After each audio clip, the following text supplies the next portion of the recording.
Audio Jungle.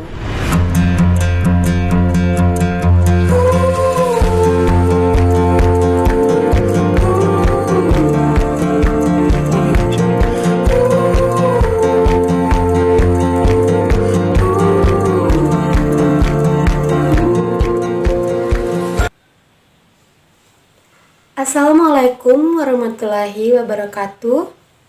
Perkenalkan, nama saya Dian Larasati dari Prodi D3 Kebidanan tingkat 1B dengan NIM P003240200062. Nah, pada video kali ini saya akan memenuhi tugas mata kuliah Asuhan Kebidanan Kehamilan, yaitu tentang adaptasi dan fisiologi pada ibu hamil. Nah, selama proses kehamilan, seorang ibu akan mengalami adaptasi. Nah, di mana proses adaptasi ini terjadi karena adanya perubahan-perubahan pada fungsi tubuh itu sendiri. Nah, kondisi inilah yang disebut dengan adaptasi fisiologi pada ibu hamil. Untuk adaptasi fisiologi itu kita tekankan atau konsenkan untuk beberapa sistem di dalam tubuh kita. Di mana pada video kali ini saya akan membahas tentang sistem reproduksi payudara, kemudian ada sistem perkemihan, sistem endokrin, BB dan IMT, kemudian selanjutnya ada muskuloskeletal, kardiovaskuler, sistem persyarafan, dan sistem metabolisme. Audio Jungle. Baiklah, pada materi yang pertama ini saya akan membahas tentang sistem reproduksi, di mana pada sistem reproduksi wanita ini terdiri dari beberapa bagian. Nah, yang pertama itu ada uterus. Selama kehamilan, uterus akan beradaptasi untuk menerima dan melindungi hasil konsepsi. Hasil konsepsi ini dapat berupa janin, plasenta, dan amnion sampai persalinan. Nah, pembesaran uterus meliputi peregangan dan penebalan sel-sel otot. Nah, sementara produksi miosit yang baru sangat terbatas. Nah, bersamaan dengan hal itu akan terjadi akumulasi jaringan sel ikat dan elastis, terutama pada lapisan otot luar. Kerja sama tersebut akan meningkatkan kekuatan dinding utena. Daerah korpus pada bulan-bulan pertama akan menebal, tapi seiring dengan bertambahnya usia, kehamilan akan menipis. Pada akhir kehamilan, ketebalannya hanya sekitar 1,5 cm, bahkan kurang dari itu. Kemudian bagian selanjutnya yaitu ada serviks. Nah, 1 bulan setelah kondisi serviks akan menjadi lebih lunak dan kebiruan. Perubahan ini terjadi akibat penambahan vaskularisasi dan terjadi edema pada pembuluh serviks. Bersamaan dengan terjadinya hipertrofi dan hiperplasia pada lingkar serviks.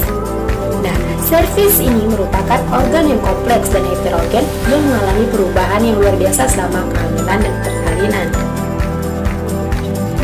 Kemudian bagian selanjutnya itu ada ovarium. Nah, di ovarium proses ovulasi selama kehamilan akan terhenti dan pematangan folikel baru juga tertunda. Folikel ini akan berfungsi maksimal selama 6 hingga 7 minggu awal kehamilan. Dan setelah itu akan berperan sebagai penghasil progesteron dalam jumlah yang relatif normal.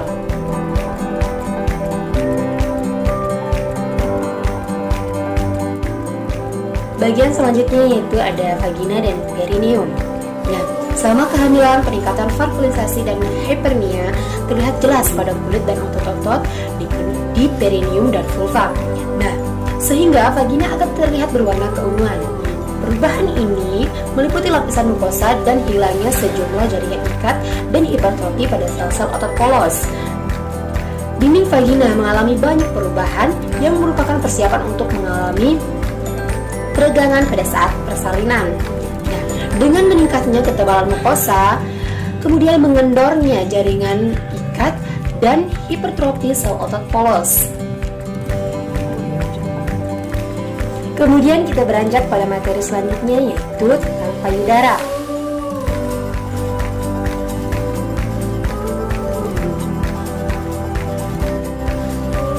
mana payudara ini adalah bagian tubuh atas yang terdiri dari lemak dan jaringan ikat. Sesudah itu terdapat pula yang dinamakan lobus, lobulus, saluran ASI, pembuluh darah, dan kelenjar getah bening di dalamnya. Nah, di mana struktur payudara ini terdiri dari areola, yaitu bagian dekat puting berwarna coklat kehitaman. Kemudian selanjutnya yaitu ada puting susu. Nah, di mana puting susu ini atau papila terdiri dari otot polos yang berfungsi untuk membantu puting agar terbentuk saat distimulasi. Bagian selanjutnya itu terdapat yaitu ada korpus atau badan payudara. Kemudian ada cauda axillaris, yaitu bagian payudara yang menghubungkan antar ketiak. Nah, pada masa kehamilan yaitu pada minggu ke-14 hingga minggu ke-27, perubahan payudara saat hamil bisa meliputi areola payudara yang terlihat lebih gelap sekaligus membesar atau kencang. Hal ini disebabkan lagi-lagi karena ada perubahan hormon dalam payudara. Pembahasan selanjutnya yaitu mengenai sistem perkemihan. Nah, di mana sistem perkemihan ini merupakan suatu sistem di mana terjadinya proses penyaringan darah, sehingga darah itu tersebar dari zat-zat yang tidak dibutuhkan oleh tubuh dan zat-zat yang masih dibutuhkan oleh tubuh akan diserap kembali oleh ginjal, sedangkan zat-zat yang tidak dibutuhkan lagi oleh tubuh akan larut ke dalam air serta keluar berupa urin. Baiklah, pada masa kehamilan, bila satu organ membesar, maka organ lain mengalami tekanan. Dan pada kehamilan tidak jarang terjadi gangguan perkemihan pada saat kehamilan. Nah, salah satunya yaitu ibu akan merasa pada bulan pertama kehamilan kandung kemih tertekan oleh uterus yang mulai membesar. Kemudian, pada minggu-minggu pertengahan kehamilan, frekuensi berkemih meningkat. Hal ini umumnya timbul pada minggu ke-14 hingga minggu ke-24 kehamilan. Hal yang dapat terjadi ketika masa kehamilan ini dalam sistem perkemihan, ibu akan merasa selalu ingin buang air kecil atau BAK. Nah, pada akhir kehamilan, bila kepala janin mulai turun, maka kandung kemih akan tertekan kembali. Hal inilah yang mengakibatkan sehingga timbul rasa ingin kencing. Perubahan struktur ginjal merupakan aktivitas hormonal, estrogen dan progesteron, tekanan yang timbul akibat pembesar uterus, dan peningkatan volume darah. Baiklah, kita beranjak pada pembahasan berikutnya yaitu mengenai sistem endokrin. Perubahan besar yang terjadi pada sistem endokrin yang penting terjadi untuk mempertahankan kehamilan, pertumbuhan normal janin, dan pemulihan fascia patum atau nifas. Tes HCG positif dan kadar HCG meningkat cepat menjadi 2 kali lipat setiap 40 jam sampai kehamilan 4 minggu. Perubahan-perubahan hormonal selama kehamilan yaitu yang pertama ada hormon estrogen. Produksi estrogen pada kehamilan yaitu plasenta terus naik selama kehamilan dan pada akhir kehamilan. Kemudian selanjutnya ada progesteron. Produksi progesteron bahkan lebih banyak dibandingkan estrogen, kira-kira 250 mg per hari. Progesteron menyebabkan otot-otot polos menurun dan juga diuresis. Kemudian selanjutnya yaitu ada hormon HCG. Nah, di mana hormon ini dapat terdeteksi beberapa hari setelah perubahan dan merupakan dasar tes kehamilan. Fungsi utamanya yaitu untuk mempertahankan korpus lutein.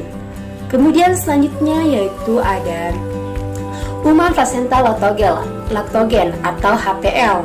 Nah, kemudian selanjutnya ada hormon prolaktin, di mana prolaktin ini yaitu sebagai produksinya semakin terus meningkat sebagai akibat kenaikan sekresi estrogen.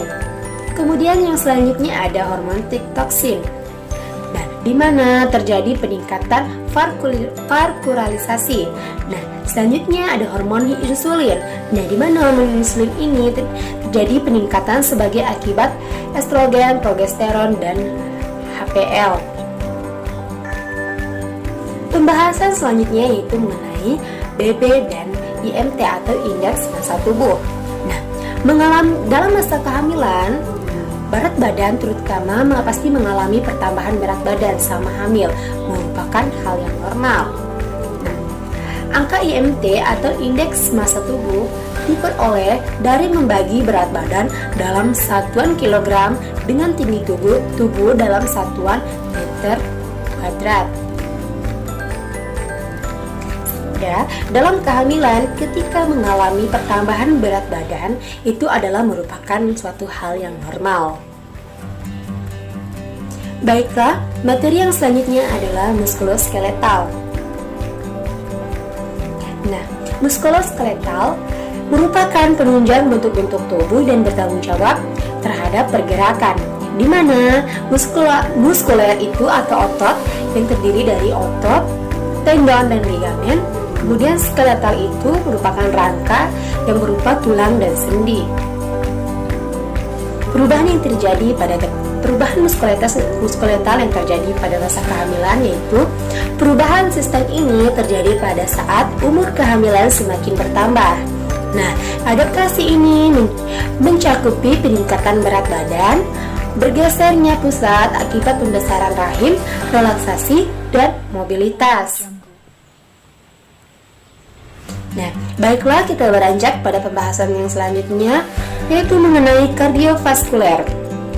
Nah, pada minggu kelima cardiac output akan meningkat dan perubahan ini terjadi untuk mengurangi resistensi vaskular sistemik.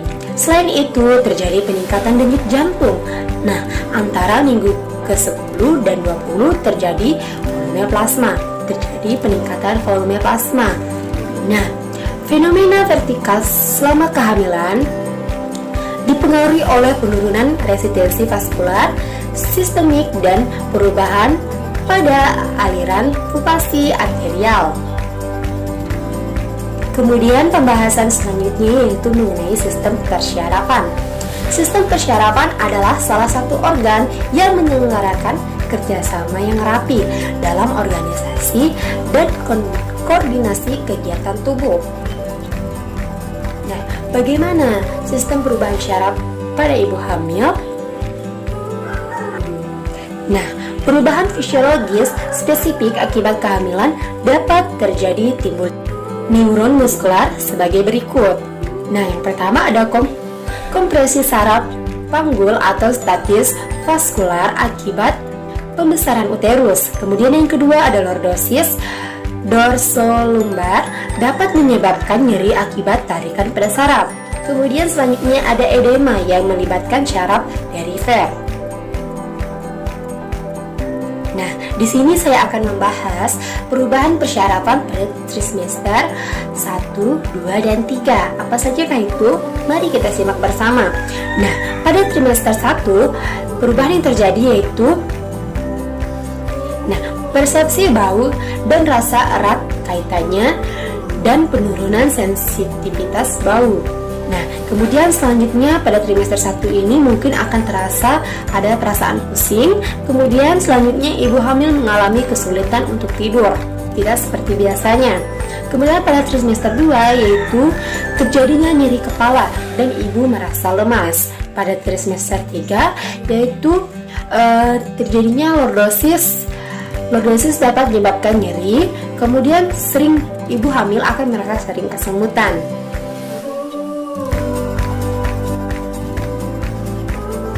Pembahasan selanjutnya yaitu mengenai metabolisme. Nah, di mana metabolisme merupakan rangkaian reaksi kimia yang diawali oleh substrat dan diakhiri oleh produk yang terjadi dalam sel. Reaksi tersebut meliputi penyusunan energi atau anabolisme dan reaksi penggunaan energi atau katabolisme. Nah, perubahan pada sistem metabolisme pada saat ibu hamil yaitu terjadi peningkatan basal metabolic rate atau BMR.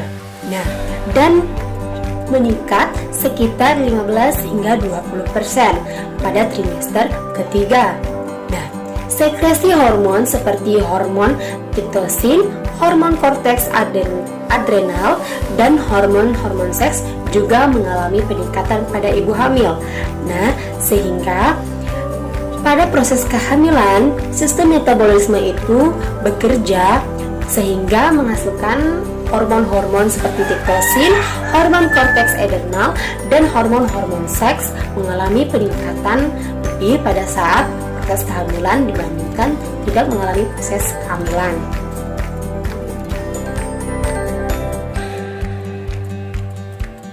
Nah, baiklah, tidak terasa sudah kita berada di penghujung pembahasan materi singkat yang saya bawakan hari ini. Saya mohon maaf bila ada salah dalam mengucapkan kata-kata. Akhir kata saya ucapkan wassalamualaikum warahmatullahi wabarakatuh.